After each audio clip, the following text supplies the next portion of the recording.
హైదరాబాద్లో హైడ్రా కూల్చివేతల నేపథ్యంలో తనపై వచ్చిన ఆరోపణలపై ఎమ్మెల్సీ పట్నం మహేందర్ రెడ్డి స్పందించారు. నిబంధనల ప్రకారమే తన ఫామ్ హౌస్ నిర్మించాను అని, నిబంధనల ఉల్లంఘన జరిగినట్టు తేలితే తానే కూల్చివేస్తాను అని ఆయన అన్నారు. హైడ్రా నుంచి తమకు ఎటువంటి నోటీసులు అందలేదు అని, చెరువుల పరిరక్షణకు తాము కట్టుబడి ఉన్నామని తెలిపారు. మంగళవారం ఆయన మీడియాతో మాట్లాడుతూ, కోత్వాల్గూడలో మా కుమారుడి 14 ఎకరాల 14 గుంటల భూమి ఉంది. అది పట్టా భూమి. 1999లో కొన్నాం. నేను రాజకీయాలలో ఉన్నా కాబట్టి తప్పు చేయొద్దన్న ఉద్దేశంతో ఇరిగేషన్ శాఖ అధికారులను అడిగి నిబంధనల మేరకు అక్కడ ఫామ్ హౌస్ నిర్మించాం.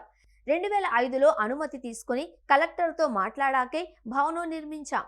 నేను భవన నిర్మాణం చెరువులో చేశానని తేలితే చర్యలు తీసుకోండి. నేను కూడా పూర్తిగా సహకరిస్తాను.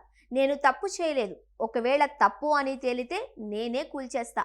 నాకక్కడ భవనంలో ఉండాల్సిన అవసరం కూడా లేదు. మా తాత ఇచ్చిన భూముల్లో మాకు చాలా ఉన్నాయి. చెరువు కబ్జా చేసే అవసరం నాకు లేదు. సీఎం రేవంత్ రెడ్డి చెరువులను కాపాడడానికి తీసుకుంటున్న చర్యలు బాగున్నాయి. చెరువులను రక్షించే కార్యక్రమం చాలా మంచిది. హైడ్రా నుండి నాకు ఎలాంటి నోటీసులు రాలేదు. మా భవనానికి ప్రత్యేకంగా రోడ్డు వేయించుకోలేదు. రోడ్డు గ్రామ పంచాయతీ నిర్మించింది.